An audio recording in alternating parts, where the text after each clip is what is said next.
All right. Hello, everyone, and welcome to this session. I'm Miyuki Hino. I'm joining you from Chapel Hill in North Carolina, and I am very excited to be moderating this session. We have a really fantastic lineup of speakers and a really nicely connected set of talks planned. We're going to jump right in and make sure that we have as much time as possible for Q&A at the end. So as usual, please send in your questions through the Q&A tab and paste your comments into chat, and we will do our best to get to as many of those as possible. So kicking us off today will be Makena Coffman, who is the director for the University of Hawaii at Manoa Institute for Sustainability and Resilience. She's a professor of urban and regional planning and a research fellow with the University of Hawaii Economic Research Organization. And she currently serves on the City and County of Honolulu Climate Change Commission, and she'll be presenting on her ongoing work in Oahu. So take it away, Makena. Great, thank you, Miyuki. It's nice to be here and great to see everybody. Let me get my screen shared.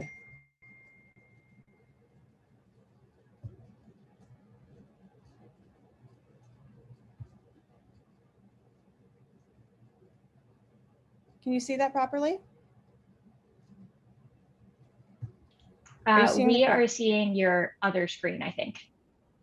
Oh dear, okay.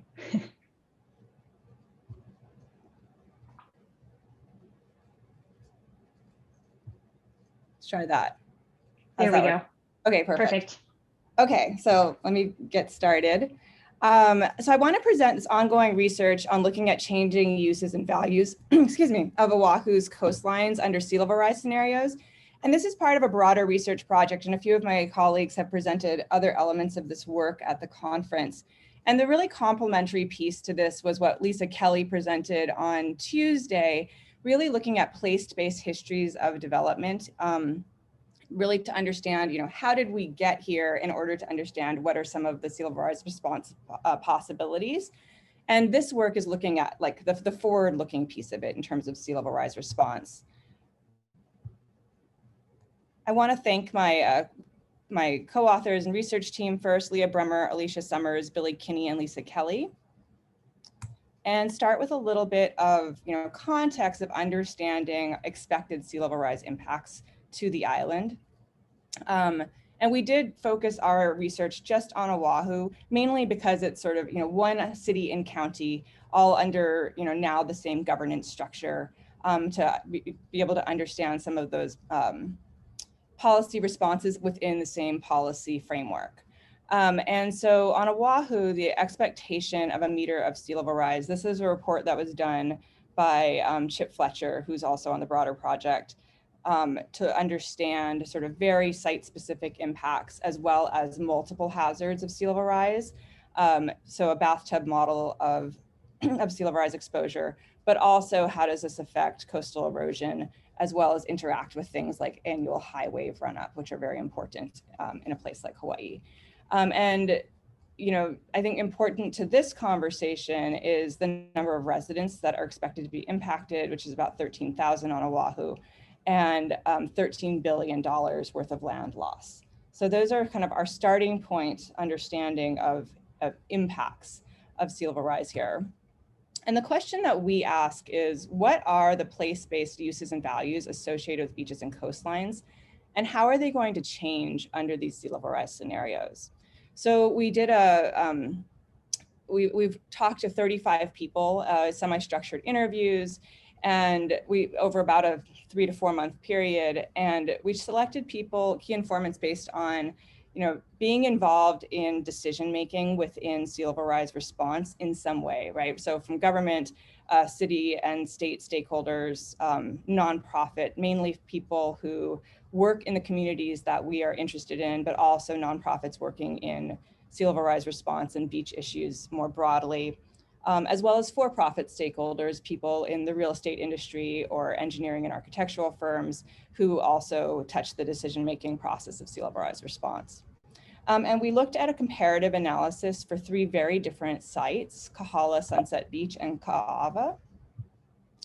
And you can see them on the map here. So they're geographically very different on the island, ranging from the north to south shores. And they're also very, geologically, they're quite different. Their beach and their backshore geologies are quite distinct, as well as their development patterns quite different and socioeconomic characteristics. And just to give you a little bit more about the places, because I think that's important to developing this story. So Kahala can probably be best summarized as this very high-end exclusive community with hugely valuable properties, right? So a quick search on Zillow yesterday showed properties ranging from $2 million to $33 million. So and most of them were in the $20 to $30 million range. So that gives you a sense of the kind of real estate activity going on here.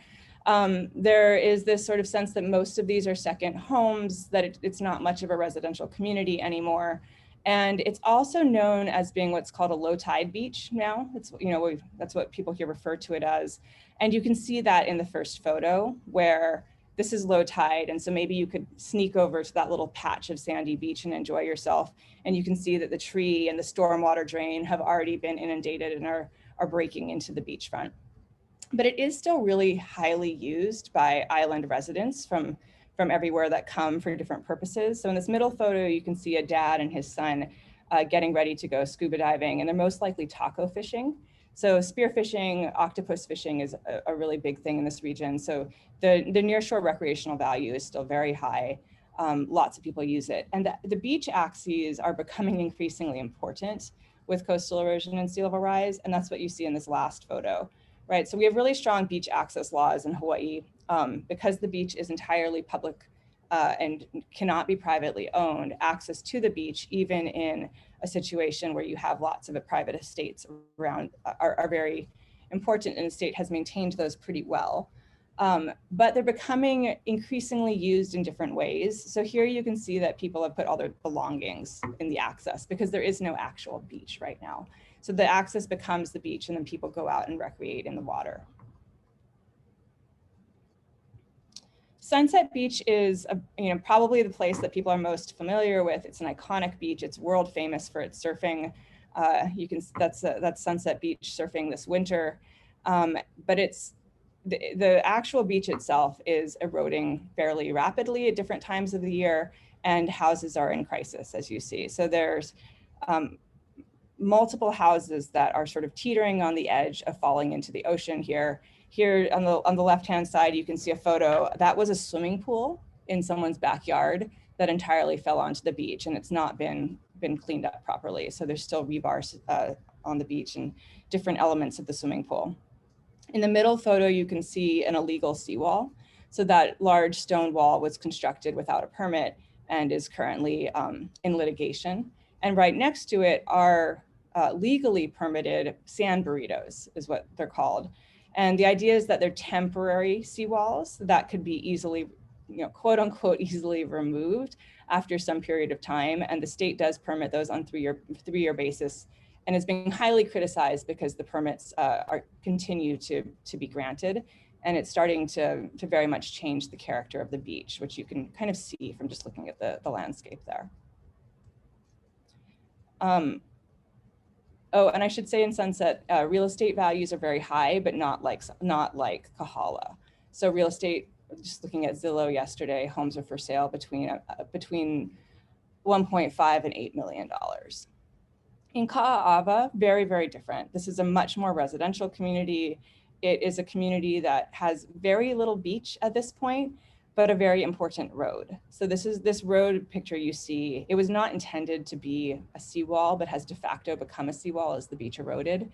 And the State Department of Transportation has done these emergency measures, which is basically revetments, rock dumping and concrete dumping on the side in order to keep the road functional. It is the only access road into not just this community, but the entire side of the island. And one of the things you'll note in the photos is that there's not much place for this community to retreat to, just because it's really buttressing the mountains. So that's one of the conversations about, what to do about that coastal road. Real estate values are considerably lower here, just to give a sense. The median home price in this area is around 600,000, and current homes are going between 300 and 800,000. So still expensive by many standards, but for Hawaii, it's very low. So we asked people what their perspectives were on what is currently important for management for these beaches and coastlines, and what should be important for management. And a couple of kind of universal things came out from these sites. So the way these spider diagrams are organized between the sites, but the way the spider diagrams are organized is that 5 is high priority, something that should be high priority or is high priority. So one thing to point out is amongst these different uses and values that we identified in our conversations, nobody thought things were absolutely not valuable, right? These are all things that are important, and the question is, how are they being prioritized relative to one another? And a couple of universal things. The first that really struck me was around real estate values, that amongst all of the sites, there is a relative feeling that real estate values are being more prioritized now than they should be in decision making. So you can see that in the spider diagrams for all 3 sites, the real estate values relatively declines. Also, that ecological functions and habitat should be more relatively valued, as well as, with the exception for Sunset Beach, well, I think mainly for Ka'ava, that nearshore recreational values should be more highly prioritized. And this really gets to sort of the residential subsistence nature, that a lot of people fish in that area, and it's an important subsistence activity. Just wanted to go through a couple of our kind of interesting quotes that we have from the conversations, from the really rich conversations that we were able to have with folks. And the first kind of a theme is really that, an obvious theme is that shorelines are a gathering place in Hawaii. But ecologically, they're also the connection between the mountains and the ocean, between Mauka and Makai.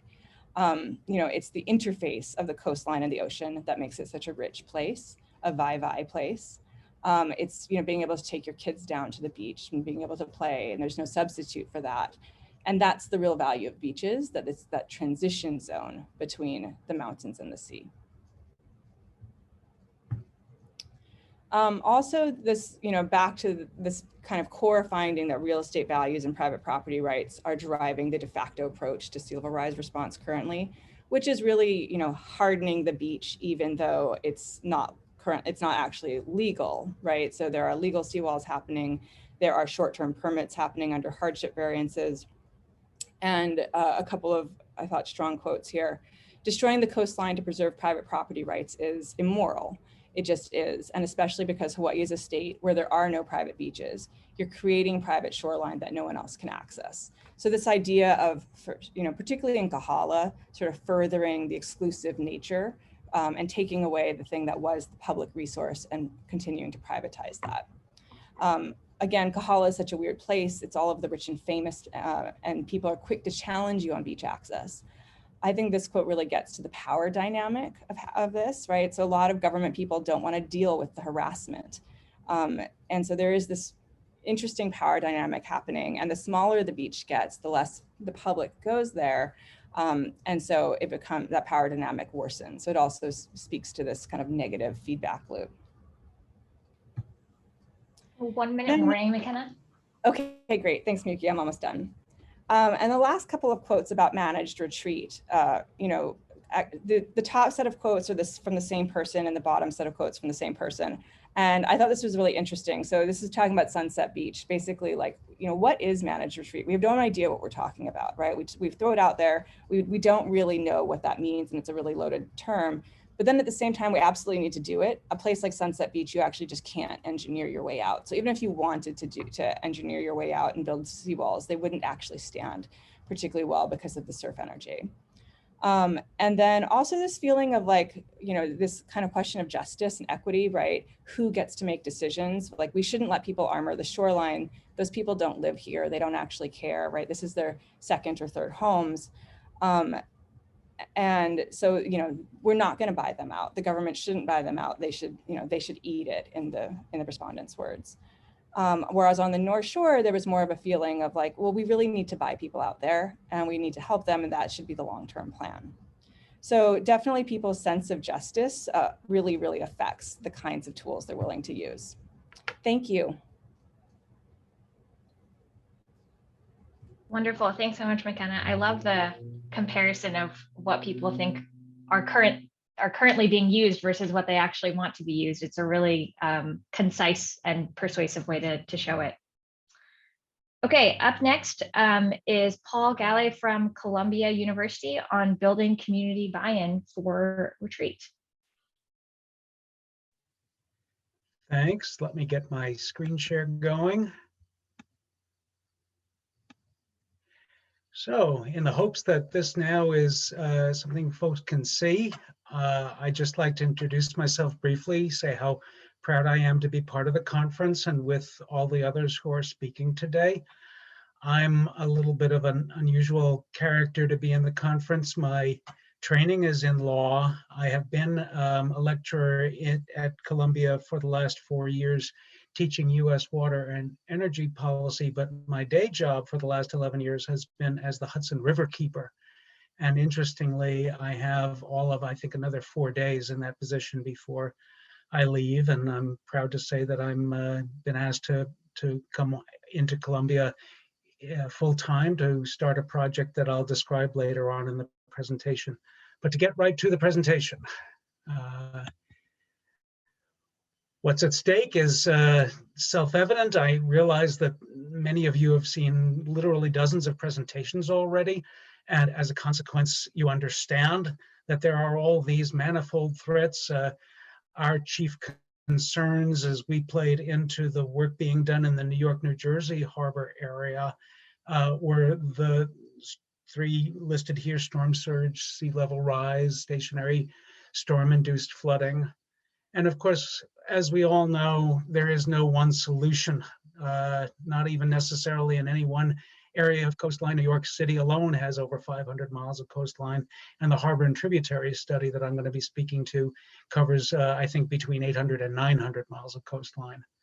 And as Makena referred to, managed retreat must be fully considered and is anything but fully considered at this point. So the study in our area, which is the primary focus of my presentation, is known as the HATS study, the New York, New Jersey Harbor and Tributaries Study. One of the focal points was the idea of large storm surge barriers. Anyone who knows the New York metro area, anybody who's flown into JFK Airport, imagine a 5-mile long storm barrier from Sandy Hook, New Jersey to Breezy Point, New York, which would stretch the equivalent of, you can see Jamaica Bay down at the bottom of that photo here, and that's where JFK Airport is.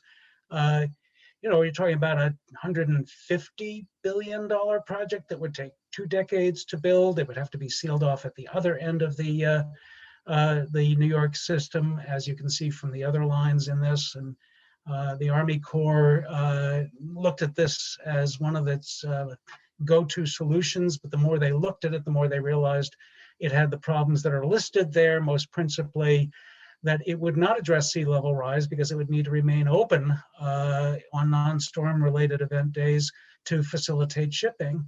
Wouldn't do anything to solve stationary storm systems. It would significantly reduce tidal exchange, seal pollutants in during storm events.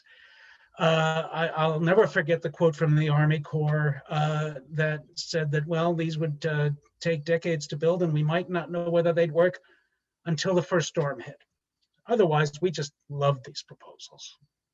So the opposition to the harbor and tributary study in its form at the time was quite strong from my own organization, Riverkeeper, Environmental Defense Fund, NRDC, the Waterfront Alliance, and we sought the reverse engineering of the harbor and tributary study so that it would not just apply to storm surge, but also to sea level rise, so that it would foreground ecological concerns, make better use of nature-based solutions, And I think the Army Corps realized as long ago as 2019 that the big storm barriers were not going to score well in their system. And I think the main reason, frankly, was the reflected energy from storms to communities outside the barriers, especially in the northern reach of the system. The HAT study was suspended in February of 2020. It was one of those rare events that President Trump decided he didn't like something when he said, "This feels strange. We agree with President Trump." And of course, the Army Corps pointed out to us all along, if you want us to consider other issues besides storm surge, you need us to have broader legislative authority, because our authority is based on a 1955 statute which didn't consider sea level rise, did not consider the risks of stationary storm systems as we now experience them. So fixing coastal resilience planning and expanding the Army Corps' mandate became our focal effort. And miraculously, even in the last Congress in 2020, first we got a Hudson River specific bill created and voted on by the House, and then that Hudson River Climate Change Protection Act was incorporated into the House version of the Water Resources Development Act of 2020. I'll call it WRDA 2020 just to save a little time. The Senate did not have that bill, not surprisingly, but miraculously, the final bill that was signed in December as part of an omnibus spending bill included the provisions that we sought to have to broaden the focus of the harbor and tributary study and beyond New York Harbor as well. So under WRDA 2020, the Army Corps must consider sea level rise, inland flooding, and ecosystems more robustly, engage with communities and address their needs, particularly communities of color, tribes, and low-income communities, and more about a new pilot project that WRDA 2020 requires in just a moment, and make greater use of natural and nature-based solutions as opposed to enormous concrete barriers that would cost tens, if not hundreds of billions. Many of you are probably familiar with what happened in New Orleans, where they spent $4 billion on a solution they anticipate may last as little as 5 years. Next steps. Here, it helps to be a lawyer, and it's probably going to cause a lot of you to have your head hurt to think about this. But their implementation guidance is all about how they are going to lean into WRDA 2020, which I think that they're intending to do. Their slogan, after all, is essayant, and I think they take that seriously. Whether they do a good job or not in any individual situation, they are considerate and they are focused on doing good. Riverkeeper's suggestions for those implementation guidelines to try to make sure we made the most of these changes in WRDA 2020 can be found at a clickable link there. And of course, there's a link also to this presentation at the end of the PowerPoint, so you'll have access to it that way. And again, I mentioned that there is an economically disadvantaged community flood protection and hurricane and storm damage reduction study pilot program, that's hard to say, that is supposed to be rolled out in 10 communities. And it's an opportunity to address inequity in project selection criteria, which I imagine a number of speakers have already spoken to. Is Army Corps ready for change? I'm a hopeless optimist. And I had this chatted to me privately, and I'm not sharing the fellow who did it, but my colleagues and I are ready to support the layered approach and deal with near-term, high-frequency threat-related work, as opposed to what this fellow was saying about a year earlier, which is we're about storm search and we're about our 5 options in the HAT study. What does success look like? This is all pretty much by the book, so I don't really need to read it all to you, especially with only 3.5 minutes left in my time. But the driving question at the bottom, can we foster a layered approach that values natural systems and nature-based solutions, is driven by engaged communities and tailored to those communities' needs? So what am I going to be doing to try to foster all of those wonderful things with my wonderful colleague, Jackie Klopp at the Columbia Center for Sustainable Urban Development? I've been asked to craft a resilient coastal communities project.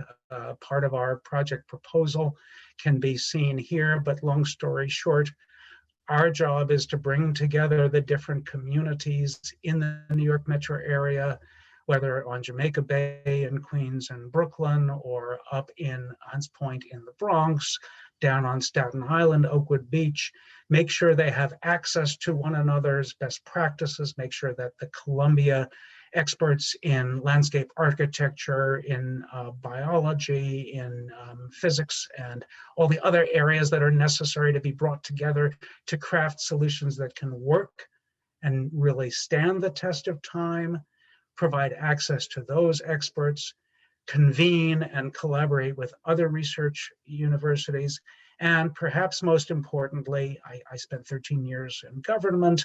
One of my jobs is to try to make sure that government is at the table with communities. The final partner at the core of this with Jackie and myself is Anel Hernandez, who is the Associate Director of the New York City Environmental Justice Alliance.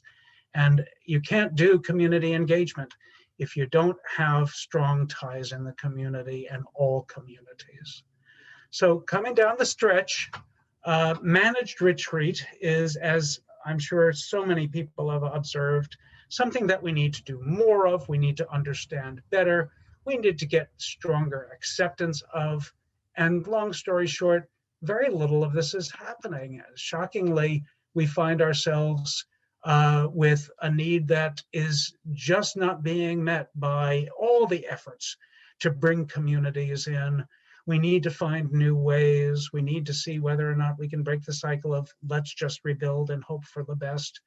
And I have some thoughts as to what is the most important aspect of that. And you'll see that at the bottom, which is there's got to be a clear understanding of the absence of or presence of viable alternatives. Nobody is going to want to move if they have what they consider to be a reasonable expectation that they can stay. So towards a shared decision-making model, I happen to be reading about what one fellow is doing to try to reduce vaccine hesitancy. This is something that, again, must have been presented in different forms. And I just think that it's interesting that hesitancy has become a defining factor in our time.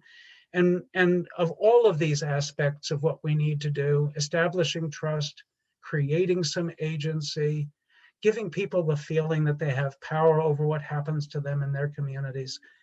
Easily said, difficultly done, but could it be more important? So the way forward, we have to foster a layered approach, valuing natural systems and driven by engaged communities. Ground the third rail with regard to community attitudes on coastal resilience and managed retreat. Word of 2020 provides the opportunity to do both. And the Resilient Coastal Communities Project at Columbia will do its part to foster these sorts of collaborations and drive these sorts of solutions. And it has been a huge pleasure to speak with you, and I think I'm at time.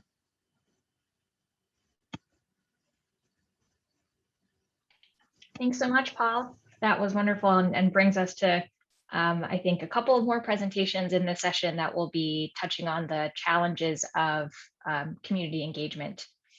So next, and as a reminder, keep putting your questions in that Q&A box and we'll get to all of them at the end. Up next, we are headed to coastal Louisiana and we'll be hearing from Meghan Sullivan from Portland State University. All right. Thank you for that. As I'm Meghan Sullivan and I'm a master's student at Portland State University. So first off, I'd like to thank everyone for being included in this conference today. I'm very humbled by the amazing presentations that have preceded me. I will be speaking about livelihoods and lifeways. This is part of my thesis research. I'd also like to take a moment to acknowledge that I'm presenting from Portland, Oregon, which now rests on the traditional village sites of the Multnomah, Wasco, Cowlitz, Klamath, Clackamas, bands of the Chinook, Tualatin, Kalapuya, Molalla, and many other tribes who made their homes along the Columbia River. And I'd like to thank them for being the original caretakers of this land. This work has also been completed underneath the mentorship and guidance of Dr. Jola Jabade. So I'd like to thank you for your support over these last 2 years. I'd like to start off with describing many managed retreats in the US context in the form of buyouts. I'm sure this group is very familiar with this, so I won't spend too long on it, but this is a basis of land as property. There is an inherent unmaking of this land when completed through the property acquisition program in FEMA, where the permanent structures are demolished and returned to natural processes. Occasionally, there's a remaking of those lands and properties in the way that there is some parks or potentially some ecological restoration. The basis of this approach is that there's a compensation for the pre-loss value of the properties, hopefully in order to purchase less risky sites in the future. Today, I want to talk about a resettlement that is fundamentally different from these managed buyouts, and this is that of the resettlement of Isle de Jean Charles. I won't go into every specifics of this case study because there are many other presenters who've discussed this at this conference, but some of the main points are that this location is experiencing severe coastal erosion and land subsidence from oil and gas extractions, also from some marked previous failures by the state to mitigate disaster risks, including but not limited to the exclusion from the Morganza to the Gulf program. The residents, who are primarily members of the Isle de Jean Charles band of the Biloxi Chitimacha Choctaw tribe, were awarded $48 million to relocate as a community from the island to the new Isle. And this is the first time that federal grant money was awarded for a community resettlement project. The implementing agency is the state of Louisiana, and this is one of their renderings of the plans for the new Isle. Currently, construction is ongoing. There is no relocation at this time of the community, though. Initially, I was interested in this type of resettlement in the way that it's very different from a normal buyout situation. Instead of focusing on this concept of land and property as the basis of the relocation, the tribe has reiterated that place and the preservation of place is the true integral part of this resettlement. Here, it shows that a continuity of place and preservation of place is important to the survival of the community as a whole. It is even the title of their resettlement toolkit, which I'll describe later, Preserving Our Place. The work I will be presenting, like I mentioned, is part of my thesis project. Here, I will only be speaking to one portion of that. This is the content analysis of the LA Safe policies, which are climate adaptation policies in coastal Louisiana and regionally, and as well as the Isle de Jean Charles resettlement plans, both the plans from the state of Louisiana, as well as the tribal toolkit, Preserving Our Place. Initially, I was interested in these questions from the basis of land, but once I started the first round of coding, I realized that place was really more important, honestly, to both of these policies, as well as was integral into the approach and how it was managed. So I had a revision of my research question and further coding looking at place instead of land as the basis of my inquiry. Today, I'll be speaking to you about just one particular emergent theme from this work, and that is the ability of livelihoods versus lifeways. The livelihoods approach is going to be seen throughout in the LA Safe policies and the state of Louisiana resettlement policies, and lifeways is unique to Preserving Our Place and the tribal toolkit. First, looking at defining livelihoods.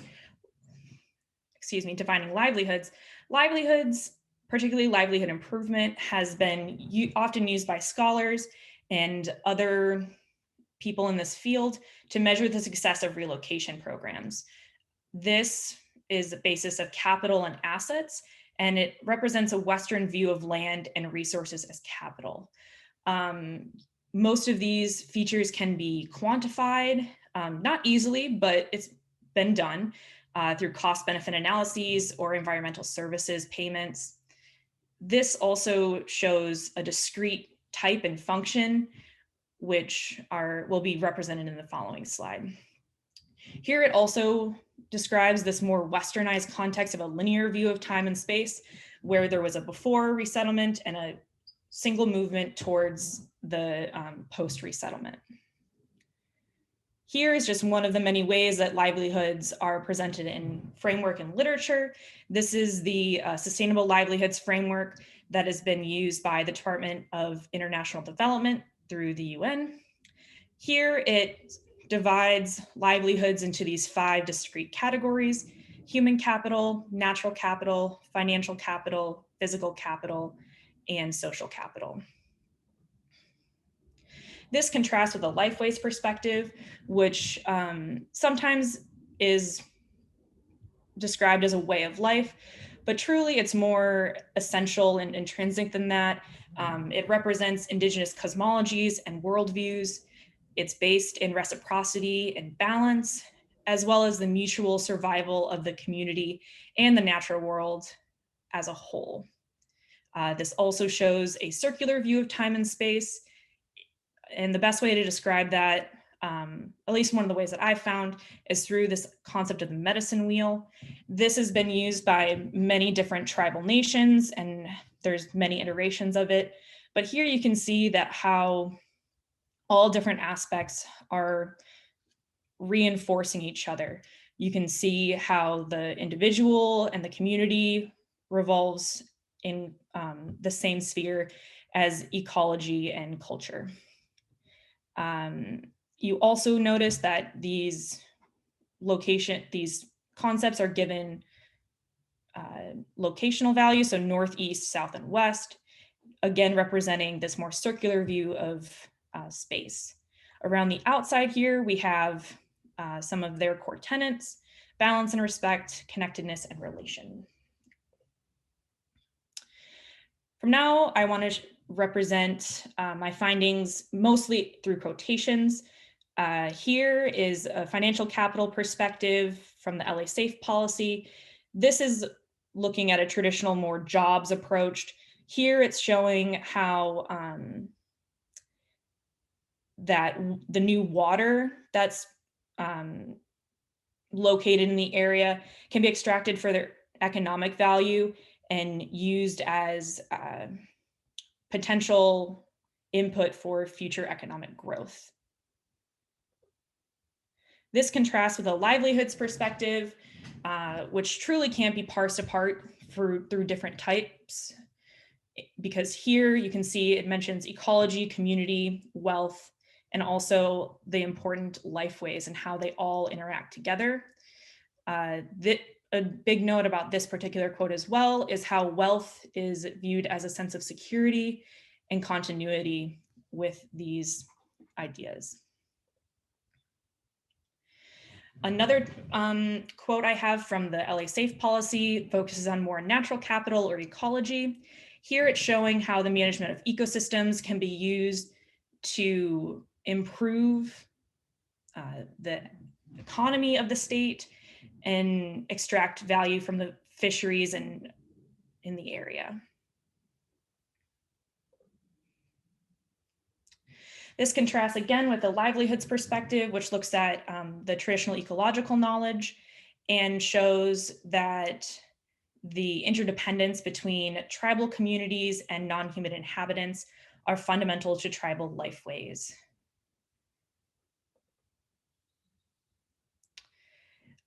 A cultural livelihood perspective, or you could even call it human and social capital. I think this quote hopefully represents this concept and how the livelihoods and lifeways is very different. I had a previous question in a presentation which asked, well, what's the difference between a cultural livelihood and a lifeways perspective? Here, this quote shows that the non-Indigenous residents are dependent on the coast for their culture. So therefore, it's a one-way extractionary view of the natural resources influencing culture, and there's not that reciprocity back. This, as we've come to see, is very different from a Lifeways perspective, which focuses on cultural continuation. And the Lifeways are regenerated through the community and ties to the ecology of the area. One particular way that both policies wanted to show that were very important is fishing in this area. The LA Safe policies, however, just mostly represented fishing and framed it in a jobs perspective, showing how it could be important for ecotourism, sport fishing, and the improvement of the economy. Here's one way this was visually represented, in the way that the fish are in discrete locations in the map. This is separate from the tribal perspective, where fishing represented a lifeway, this circular view of time that changes through seasonality. Here is a larger view of how lifeways are mapped. It's a relational map. I'd also like to draw your attention to this threshold location in the center, where lifeways very often live in this liminal space where they can't be put into discrete categories. This is separate from the LA Safe policies, where cultural mapping shows the importance of certain places and not the relation between these places. And in conclusion— 1 minute warning, Megan. Thanks. In conclusion, I have some main takeaways. Here, livelihoods and lifeways are ontologically different, which represent either a westernized view or an indigenous view. And therefore, they need to be planned and implemented differently. And it also brings to question the critical use of context-specific language in policies. Here, I showed that both land and place were frequently discussed in both policies, but the way and meaning that they were ascribed to is very different. This leads to the conclusion that we need to have a more holistic conceptualization of both land and place in policies. All right, and finally, I'm actually recruiting participants for my Zoom interviews as another portion of this project. So if anyone has expertise working with the Isle de Jean Charles resettlement, I'd love to speak with you. A note, while I acknowledge the unparalleled expertise of the residents of Isle de Jean Charles, I will not be conducting formal interviews with the public at this time, and this is mostly due to appropriate IRB approval. Still, I'll always welcome a conversation and will respect any feedback or concerns the public shares with me. And with that, I'd like to conclude, so thank you very much.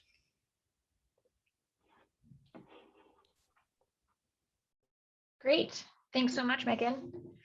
And we are going to stay in Southern Louisiana for the time being, and we'll be hearing from Balachandran. Bala is a PhD candidate at the University of Illinois at Urbana Champaign. And today he'll be presenting insights from his research on disaster-induced relocation in Louisiana.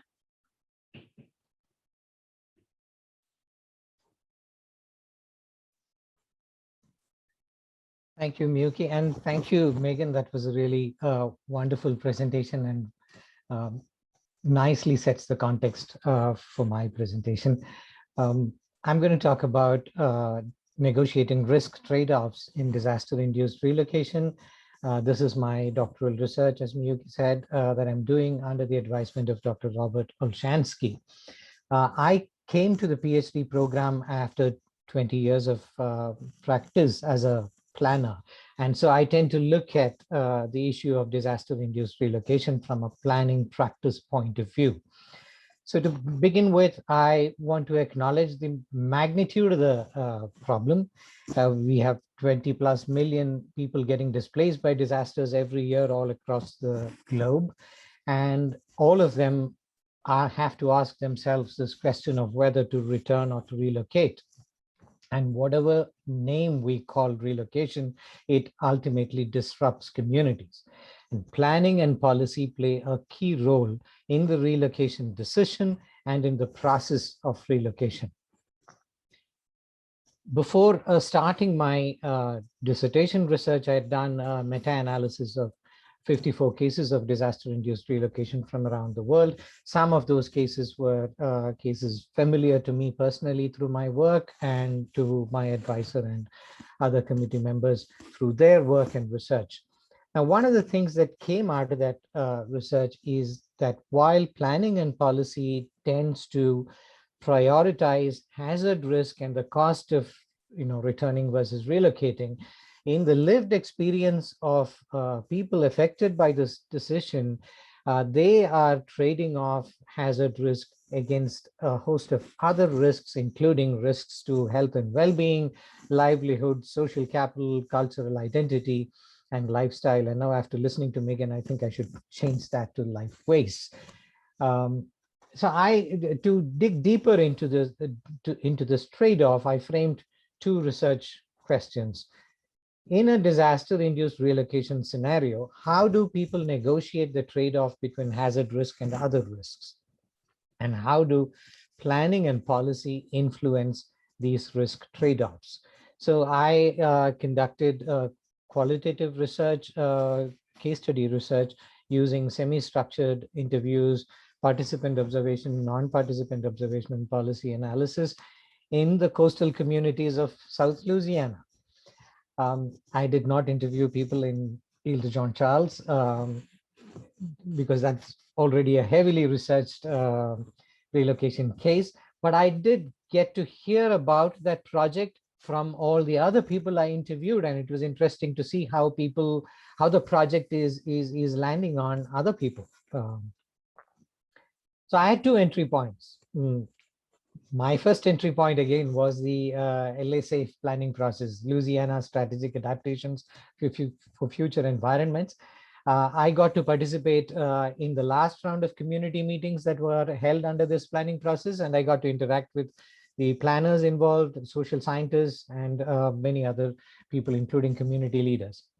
But the more important entry point for me was working as a research assistant to Dr. Shenandoah Billiot, a professor in social work, who is doing research on the health impacts of environmental change on members of an indigenous community in coastal Louisiana.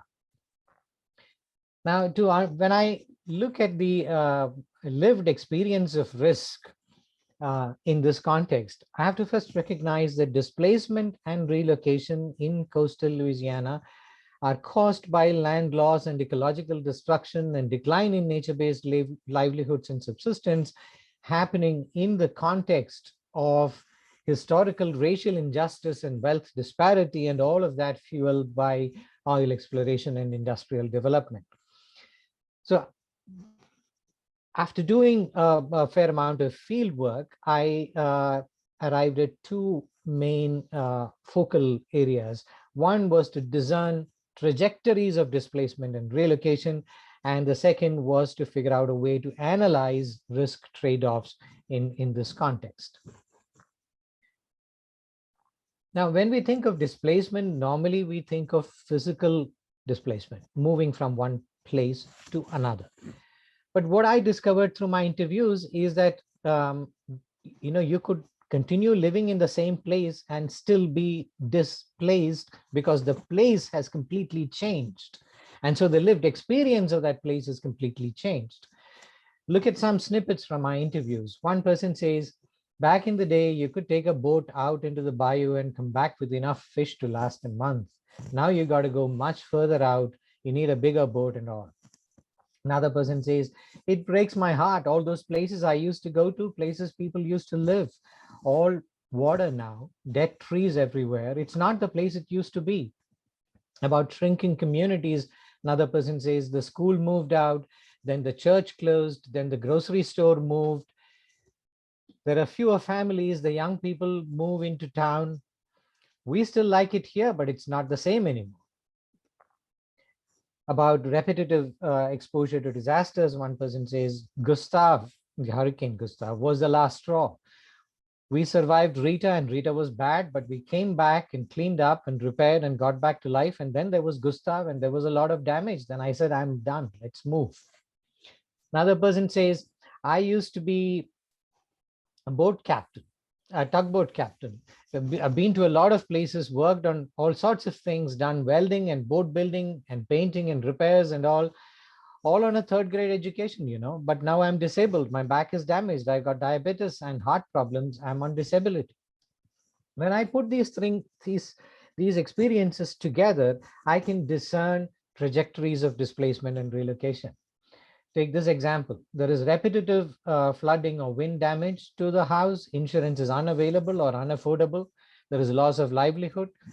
Environmental changes make subsistence activities unviable. And then there is one more hurricane. The house is destroyed. The family cannot rebuild and they have to move. Another example, repetitive flooding or hurricane damage, risk increases. Risk mitigation becomes unaffordable. Then people with means buy out the family, pay the insurance, retrofit the house, establish a recreational or commercial fishing camp. Gentrification. A third example, this person grew up in the bayou, did shrimping in his youth, became a tugboat captain, did other jobs, moved around, then suffered ill health and income loss, returned to the bayou, now lives in a mobile home on leased land, gets by using subsistence fishing and social support. This person is in a high risk situation with no means to move, but this person is displaced. Now you'll see that in all these examples, people are encountering a trade-off between risks at every stage in their life. So how do you analyze this? So I took a method developed by Graham and Weiner in the mid-90s. They were examining the effects of environmental policies and health policies, and they identified three types of risks. The first is the target risk, what the policy is targeting, the intervention. The second are a set of coincident risks which diminish in tandem with target risks. And the third are countervailing risks or collateral damage or unintended consequences of the policy. Now, what do you do with this analysis? You frame risk superior policies which mitigate target and coincident risks, which prevent countervailing risks, and thus achieve a holistic risk reduction. They also identified 4 types of risk trade-off. The first is risk offset, where the same adverse outcome is created in the target population, but may be offset in space and time. For example, to give an example from my research context, a household moves from a flood-prone area into another area, and soon that area also becomes flood-prone. The next type of trade-off is risk transfer, where the same risk is shifted from one group to another. An example would be a levee is built to protect one community and it causes erosion or flooding in another. The third type of trade-off is risk substitution, where one type of adverse outcome is replaced by another type of adverse outcome in the same target population. Again, an example from the same context, a family living in their own house with minimal expenses moves to a safer location and takes on mortgage, insurance, higher costs of living, and often results in stress and ill health. Finally, there is risk transformation, where the countervailing risk is different in both outcome and affected population. An example would be a sediment diversion project, which is created to build land in a subsiding wetland. However, the freshwater inflow changes the aquatic ecology, affecting livelihoods. For example, an oyster bed might be destroyed, or shrimping might completely become impossible. Now, what does all this mean for planning and policy formulation? First of all, when we look at displacement, we should acknowledge all forms of displacement and support people in prioritizing and addressing them. Secondly, when we frame risk reduction policies or make plans to reduce risk, such as in the context of managed retreat, then we should put all risks on the table. And we should analyze the trade-offs between these risks participatively with the people for whom we are framing the policy. And by doing all this, we should be framing risk superior policies, policies that achieve a holistic reduction in risk for the communities that are at risk. With that, I conclude. Thank you.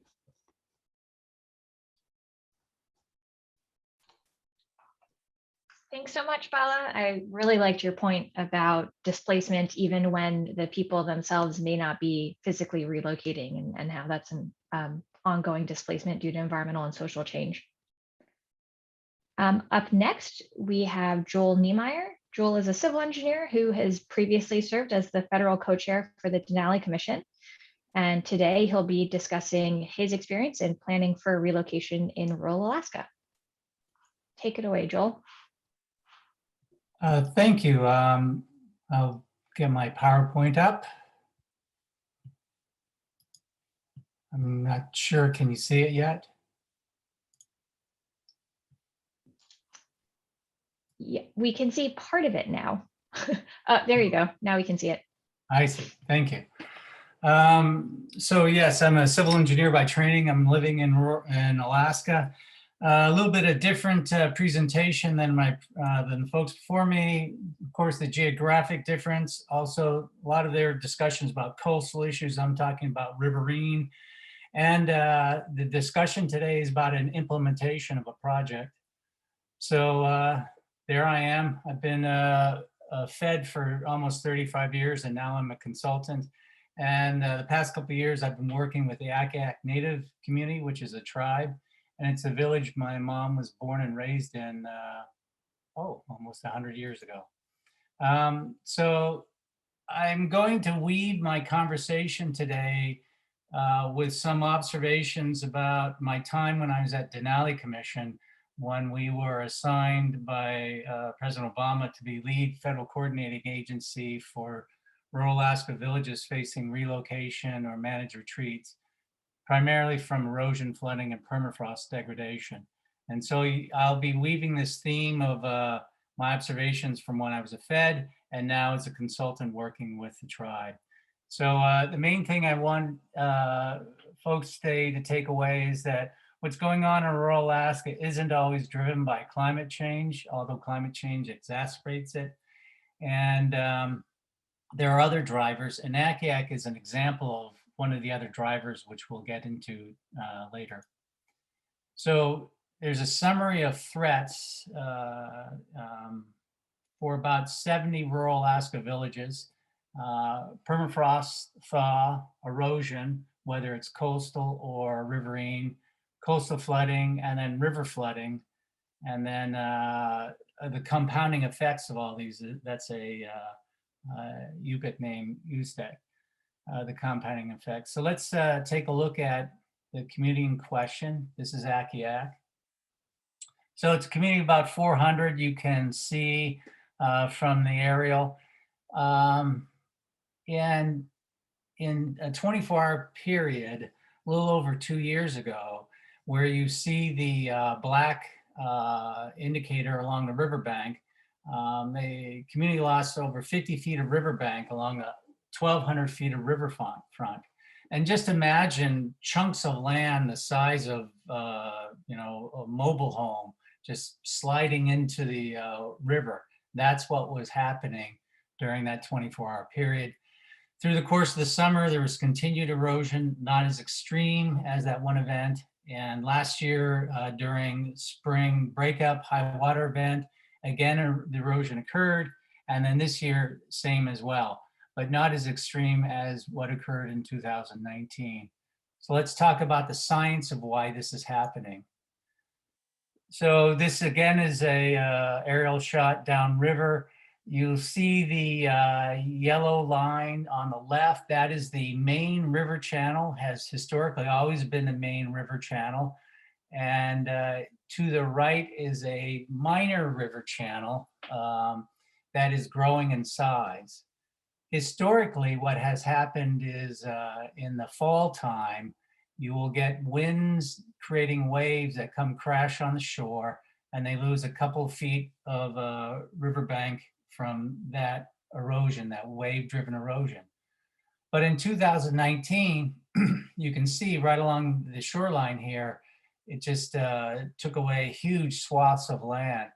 And what actually happened was we were very fortunate in 2013. Natural Resource Conservation Service did a bathymetric survey of the river, and they found upriver from the village about a mile that the river depth was 60 feet deep. And if anyone had told me that the Kuskokwim River would be 60 feet deep that far inland, I would have been shocked. And then 2013, they found the river depth to be about 40 feet in front of the village. Well, the event occurred in mid-May, and by the end of May 2019, the same team from NRCS mobilized. They did a bathymetric survey, and they found the river depth to be 60 feet deep right in front of the village. So those of you who are good with trigonometry, do 150 feet out, 60 feet down. That tells you the angle of repose. And when the water level rises from spring melt, it's a destabilizing influence. So let's summarize the threats that that Akiak has had. Persistent fall-time erosion. The elders have always talked about it. And then this sudden event in the springtime with the high water event, which the elders have never witnessed. The soils are universally silty sand. They're deposited. There's no permafrost. So there's very little structural strength. And as we noted, the main river channel is now right in front of the village.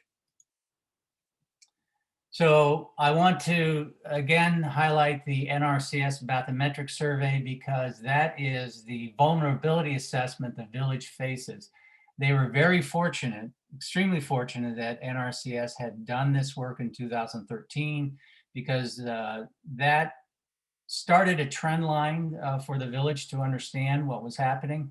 2019 demonstrated the river is clearly changing and migrating west into the village. And the same team from NRCS has agreed to come out in 2021 to do an additional survey. Hopefully we'll be able to develop a trend line to be able to see what is happening with the springtime erosion and do we ever think that it will stop. So a little bit about Akiak. You can only get there by plane or boat. Although in the wintertime, you can drive sometimes up from Bethel on the ice road. It's been in the current location for at least 120 years. Like most villages, long cold winters, there's about 400 residents. And here are some important aspects that we'll talk about later on. There is no property tax base, so providing local match is very difficult.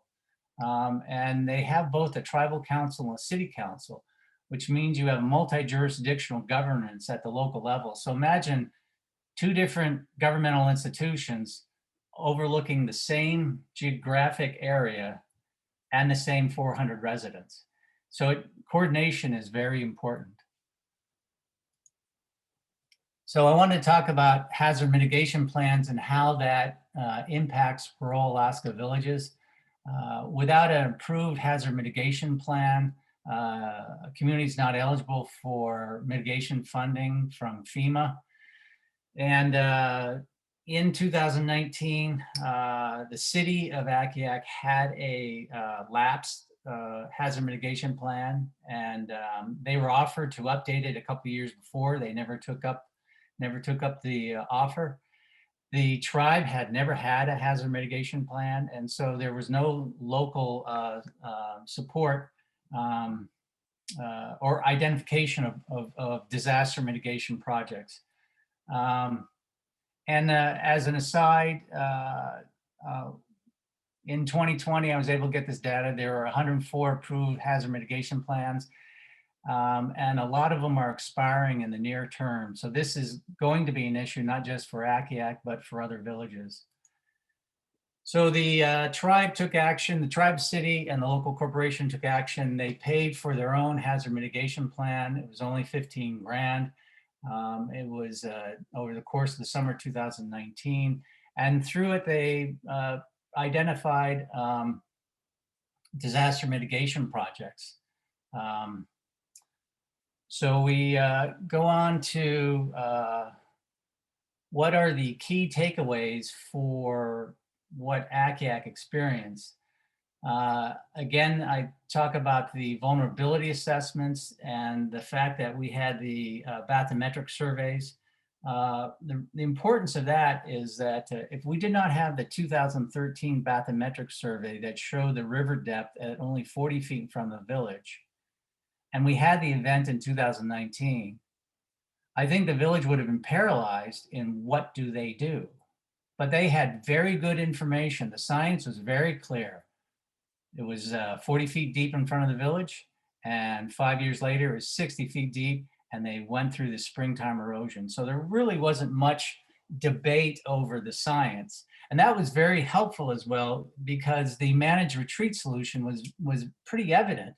There was no discussion. There wasn't really a lot of discussion about should there be other alternatives, primarily because the NRCS and Army Corps had looked at rock revetment as one solution, and that was an $80 million solution. And I was able to look at the village leaders in 2019 and ask them, are you ever going to see $80 million come in for a community of 400? And they agreed that that would never happen.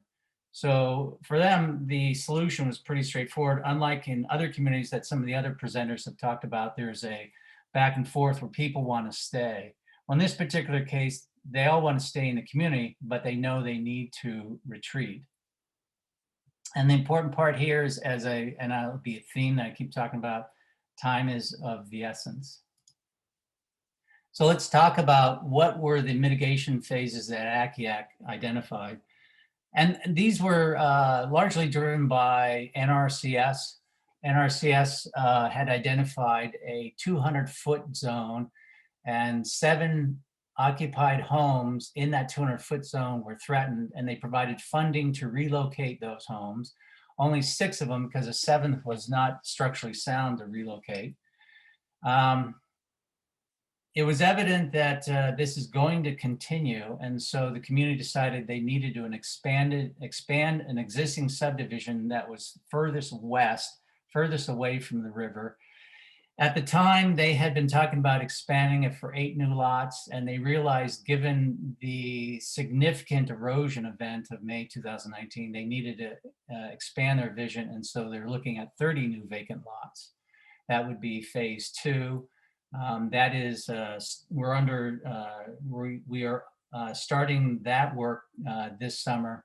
Phase 1 is largely completed. The 6 houses were moved.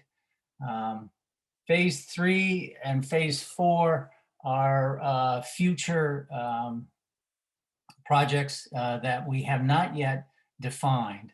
We do not have the funding available. We've applied for funding. We haven't received funding to be able to explore what's the project scope and cost to complete addressing the 20 existing residences and commercial structures in the 600-foot threat zone, and how we relocate, whether we acquire, whether we demolish, and those sort of things. And then there's a separate phase 4 for a community bulk fuel farm. Let me show you that. So in the left-hand photo, you'll see the bulk fuel farm. The important thing about bulk fuel in rural Alaska, without it, you don't have a village. It provides all the electricity and provides all the heating. And if you don't have fuel, you're cold and without electricity. So this is a very critical item. Although the community has defined the 200 to 600-foot threat zone for 20 commercial and residential structures, special attention is being provided to the bulk fuel farm in order to protect that critical community asset. This is where I also share that Akiak is very fortunate compared to many other rural Alaska villages in that the infrastructure nearest the river is not core community infrastructure. It's not a school, not an airport, not a water treatment plant. It's primarily residential homes and a few commercial structures. So the aerial 1 minute warning, Joel. Pardon me? 1 minute warning. Oh, let me wrap it up then. So the aerial photo to the right shows the expansion to the west that is proposed. And what I'll tell folks, if you want to see more about some of the challenges, primarily it's about how do you get funding and what are the barriers to receive that funding. By and large, our experience has been that agencies want to be cooperative and helpful, but they have limitations for what they can do. Some of the conventional funders who don't do disaster mitigation resilience don't recognize that as a scoring metric. And so we've had some successes, we've had some declinations, but the struggle is trying to piece this all together with multiple agencies and moving forward in a cost-effective manner. But in the end, what I still say is, compared to other rural Alaska villages, Akiak has been very fortunate in that they have had some time, they have had the data from NRCS, and they have been successful in achieving some grants in moving forward with implementation. And with that, I will turn it back to you. Great, thanks. And hopefully in the Q&A, we'll be able to get to a little bit more of that presentation, Joel. So our last presentation today, before we get into the question and answer, will be from Rachel Isacoff from the Rockefeller Foundation on the role of policymakers and practitioners in equitable relocation practices. All yours, Rachel. Great. Good morning, afternoon, evening to everyone. I am a manager at the Rockefeller Foundation, but this presentation is not really reflective of that work, although I am drawing on some similarities with participatory grant making. But these views are really my own. I'm speaking based on my experience previously at the White House Council on Environmental Quality under the Obama administration and as a consultant on relocation projects. I'm going to walk through a few examples that demonstrate how various priorities, values, and ideologies of policymakers and practitioners can interrupt or sway relocation processes. And I'll bring the panel all home by talking about both Louisiana and Alaska. But before I get there, I want to take a step back and talk about the cultural dimensions of relocation. Decisions guiding relocation are informed by cultures ranging from urban areas to marginal locations, but also the cultures of governments and academia and businesses. As core parts of culture, values guide action or inaction, choice, and rationalization for managing risks and allocating funding. Throughout this conference already, I've heard many speakers bring up the question of values, how what we value directly determines the processes and outcomes of relocation. But whose values count? Who decides when to relocate? And what dynamics shape relocation processes? We have to consider who's driving relocation and to what extent they accommodate diverse values and social structures. Currently in the US, economic metrics and technocratic approaches to planning outweigh cultural losses. The clash of competing values between and within governments and frontline communities and the practitioners that support either impose a critical challenge to fostering just relocation. Let's take Ilja Charles again as an example. We've heard the tribe frequently express their uncertainty about the state's top-down planning process, with a long history of being excluded from the decisions that affect their lives. Like Megan said, many panels yesterday walked through the context and history of the relocation process. So I'm going to jump to my experience as part of the consultant team. And while the state of Louisiana may have had good intentions, I'm going to be a bit provocative and critical of the process so that we can learn and grow together. So when I was part of the consultant team, I witnessed a bifurcated process of consultants tasked with doing behind the scenes analysis for the new site and those who focused on community engagement with the tribe. The firm I was with had a short task to conduct a market analysis of the new site and make recommendations for housing, commercial, and retail uses that reflected the quote, highest and best use of the site. This approach to planning didn't really mirror the economic characteristics of the existing community and didn't consider directly how well the proposed uses responded to the needs of the tribe. I recognize more community outreach was done after we submitted our analysis, but perhaps that's a problem. Because of the way our team and really all consultants value and cap time through billable hours and lean heavily on experience from past economic development analyses, No one from my firm met with the tribe during our process. To keep projects down, consultants often conduct desktop research and use existing project templates rather than go on site visits and establish processes based on community needs. During this analysis, we and the state as our client valued efficiency and economic activity over participatory processes for the new site that could lift up community goals. The planning field tends to assume that analyzing information logically and systematically is equivalent to doing it without bias. And we can't reduce the impacts on and losses to places, cultures, and environments into technical decision-making frameworks. Because of administrative delays, lacks of transparency, and the disempowerment of the tribe's right to make informed decisions for the community, the tribe lost trust in the process. The top-down approach reinforced existing inequalities and power structures which value ethnocentric notions of market value and efficiency over tribal continuity. And it added challenges to the tribe's ability to organize and relocate, even when they were interested in doing so voluntarily. Additionally, power dynamics in relocation processes often lead to winners and losers. In the US, systems of oppression, racism, and exploitation have created long-term vulnerabilities for marginalized communities with resource-dependent livelihoods and lack of political influence and financial resources. These systemic inequities have led to deep-seated distrust in government-led relocation processes. But at the same time, government and funders distrust the ability of communities to coordinate themselves.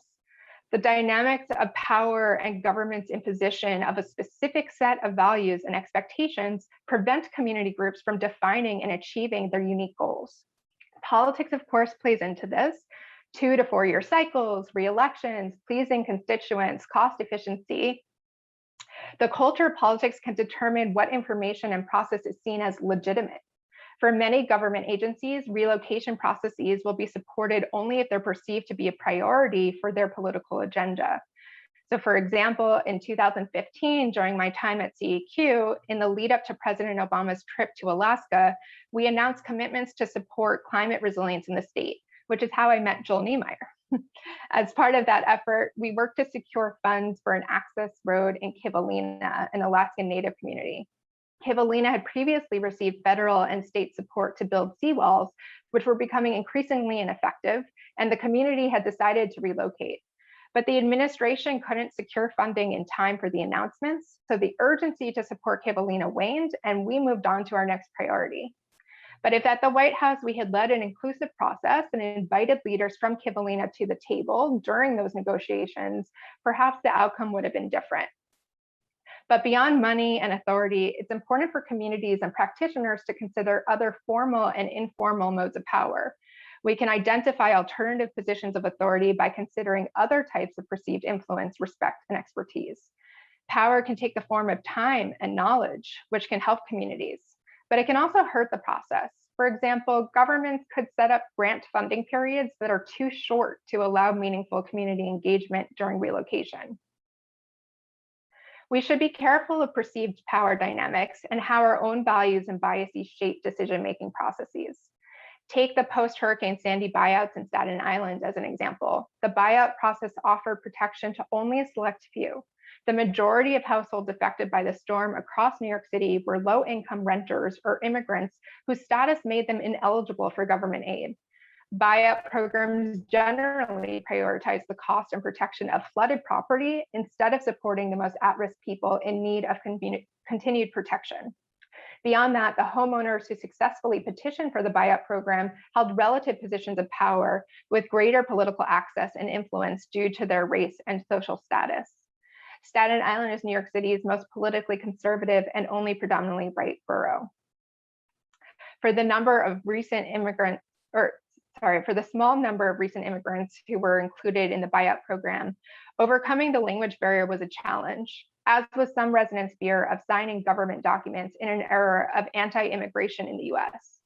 Often these residents relied on neighbors to help them understand both English and the technical aspects of the buyout process.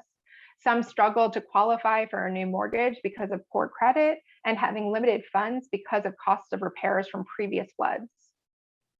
Through principles of capitalism and property ownership and individualism, the state buyout program best served the wealthiest, predominantly white residents included in the program, and didn't fully address vulnerability, power disparities, justice, and the distribution of resources to other communities in need. And although both the Ile-de-Jean-Charles and Staten Island cases involve bottom-up planning, the positioning and relationship of the communities relative to government agencies and practitioners led to worse outcomes for people with less power. So what role do outside actors play in decision-making? And what personal responsibility do we have to correct existing injustices? I'm going to walk through 3 recommendations for practitioners to center equity in relocation processes. So first, we need to examine our own privilege and value systems. Over the last year, we all have been grappling with a global pandemic and racial injustices, but these crises expose systems of oppression that have existed long before 2020. And we can't divorce the systems in which we live from those in which we work. Socially constructed vulnerabilities running along lines of class, ethnicity, gender, race, and political status create damaging and discriminatory outcomes in relocation processes, which are linked to disparities in governments and practitioners' own subjectivities and ideologies when managing relocation processes. In the case of Staten Island, the buyout community's principles more easily line up with the state's, which led to more political opportunity. On the other hand, Indigenous communities in Alaska and Louisiana have actively lobbied for increased public resources with limited results, keeping them embedded in a colonial infrastructure that does not value their approach to relocation. As policymakers and practitioners, we must understand the worldviews and privileges we have and the cultural values we bring to our work, as well as the power we hold at these decision-making tables. Of course, this issue is not limited to individual bias, but includes professional action. Colorblind adaptation planning has ignored the role of racism in creating climate risk and vulnerability. The failure of professionals to explicitly acknowledge local and national histories of racism, the politics of disaster response, and the lack of self-determination can invalidate people's lived experiences. In determining how and when to relocate, partnership building efforts with communities need to focus not only on supporting communities to withstand the impacts of climate change, but also to confront the systems that have harmed them. Without meaningful acknowledgement of these cultural contexts, we may unintentionally silence certain voices and perspectives, and again, unintentionally perpetuate oppression of already marginalized people. This doesn't mean we can't be inclusive of all affected people. It means we center those who are usually on the margins and adjust the ways we work to work for everyone and not just the few. Second, we need to redefine success, which I heard in a different panel yesterday too. We need to consider how the processes we are using were designed for particular people, which means that not everybody was held in mind when it was made. By focusing exclusively on economic rationale and funding structures, we're advocating for dollars or houses saved without considering the desires of the communities. And by applying standardized top-down frameworks or processes in different geographies or cultural groups, we perpetuate underlying power dynamics that don't distinguish nuanced values, needs, and desires within and between communities. Who succeeds in relocation? Governments, the people relocating, the receiving community?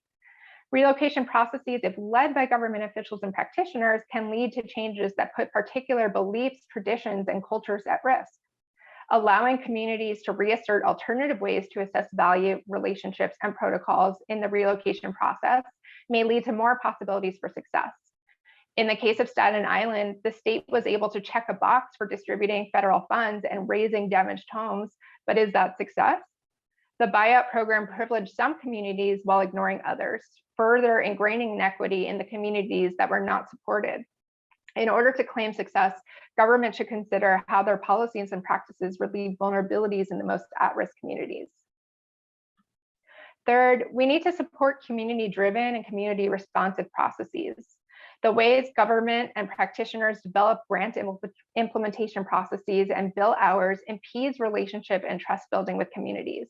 In my career, I've been privileged to be in spaces like the White House and New York consulting firms that are too far removed from communities. We have been on teams that have set out to advance community goals, but without having time to understand them fully, we work from an abstract vantage point. We need to adjust planning conventions and government regulations to lift up human experience to the same level as technical expertise. A fundamental principle in justice for frontline communities is the right to self-determination. People have the right to decide when, how, where, and if relocation occurs. Governance institutions in turn need to collaborate and be transparent in decision-making processes beyond an illusion of inclusion. We need to let go of control and include those who are oppressed, name diverse perspectives at hand, and consider collective decision-making at multiple scales to balance power and generate an exchange of knowledge and flexible solutions. Frontline communities often have the best ideas for transformative alternatives, so we should legitimize and affirm community lived experiences and values and provide conditions for them to have an active voice and presence. Like Susie Moser said yesterday, let's proceed at the pace of trust. We're operating with norms and practices that we've created so we can change them. I want to finish by sharing one practical application for these recommendations. I have the joy of sitting on the Climate Migration Network's interim council, and we're in the process of developing diversity, equity, inclusion, and justice principles for network members. We want to make sure that as we're developing projects and doing outreach, we implement these principles in all of our work and create accountability for one another to be conscious of the existing power dynamics as well as our values. If this resonated with you, you can read more details and context about these recommendations in a chapter that I wrote that's coming out in a book that Siders and Jola Ajibade are editing coming out this fall. I'd also like to acknowledge some key authors that have informed my thinking, all of whom are, of course, at this conference, including Robin Bronin, Beth Marino, Nathan Jesse, and Liz Kozlov. Thank you very much for your time, and I look forward to continuing the conversation.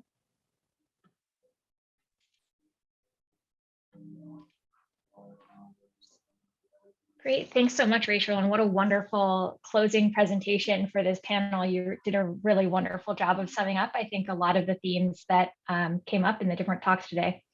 So we just have a couple minutes left, and so I'm going to take one of the questions that's been asked and try to pitch it to everybody. So we'll go down everyone who presented and give everyone at least a little bit of time to respond. So the question is, do we need a managed retreat agency of some kind? And if so, what would that look like?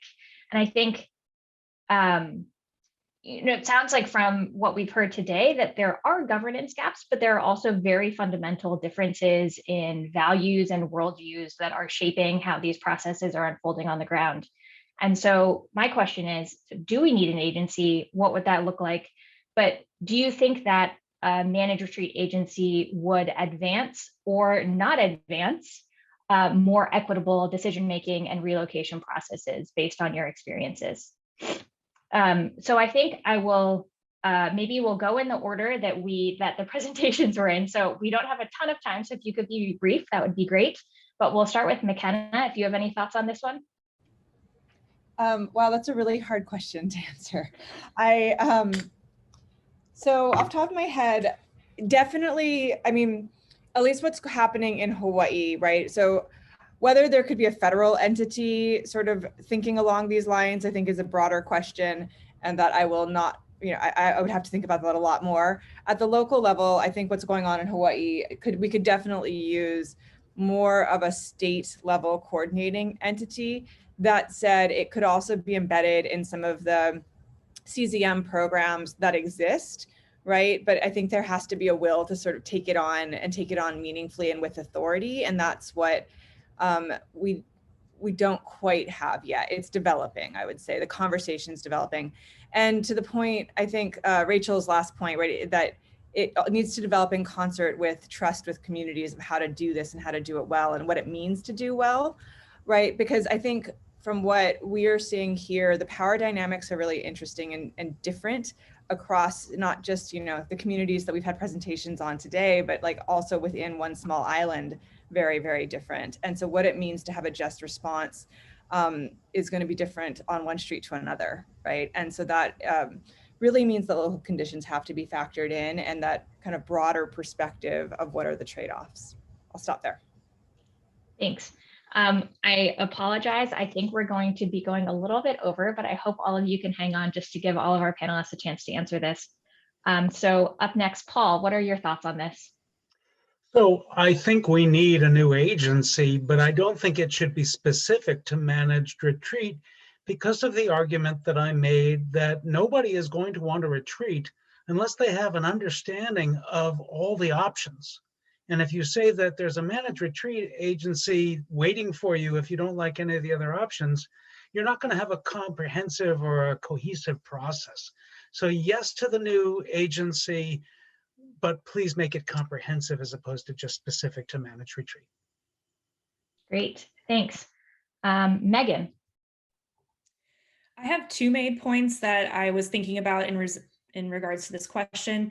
The first point is that it's potentially helpful to streamline some of these processes. It's really difficult for the level of access to have so many different types of managed retreat in the context they are. But overall, I think that I might hesitate against that, echoing the words of Chantel Comardel, the Secretary of Adjutant Charles yesterday. It would just, again, at a federal level, be a top-down approach and potentially just allow a, quote, seat at the table instead of a more self-determination and agency to some of these most affected communities. Thanks. Bala? I think the institutional response to this should not be an agency, but more in the form of a platform for collaboration at both federal and state and local levels, so that there is a lot of flexibility in integrating different approaches and evolving things as you go along. Yeah, that's great, and speaks to some of the different contexts that Makena was talking about as well. Joel. So I encourage those, the panelists, not panelists, but those watching to review GAO report 20-127. This is the closest I've seen to getting to this question.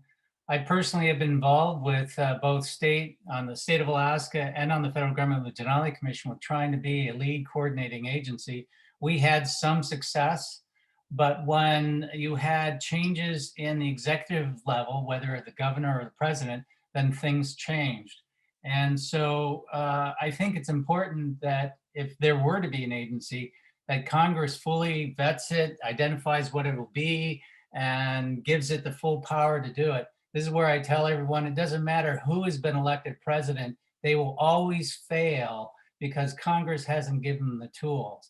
And that's why I refer everyone to look at 20-127, because that report, I think, gets the closest to this question. Thank you. Great, so we've all got our homework for after the session. And Rachel. Yeah, I want to lift up what Joel said in reference to the GAO report. We know that budgets are moral documents. So if Congress actually appropriated any funding towards an agency, it would lift up that this is a priority and a value of our country. Currently, adaptation strategies are falling behind mitigation strategies, and especially relocation is such a small part of that conversation. So if there was an agency created, that I think would lift up the ability for all of us to make progress. But at the same time, I think there needs to be a deep review of all of the policies and ways that we operate and how they create barriers. So for example, thinking about benefit cost analyses and the different requirements from the Army Corps to HUD to Department of Energy and how they're all valued and analyzed differently. We can't just create an agency and not recognize all of the barriers that are existing to getting any of this work done. So I would suggest if an agency was created, that it has a board of community members that are keeping everybody accountable to realizing actual progress. Great. Well, thanks to all of you for attending and all of our wonderful panelists. I have loved all of the sessions of this conference, but this has been a really, really rich and information-packed hour and a half. So thanks to everyone, and looking forward to seeing you in another session soon. Thank you.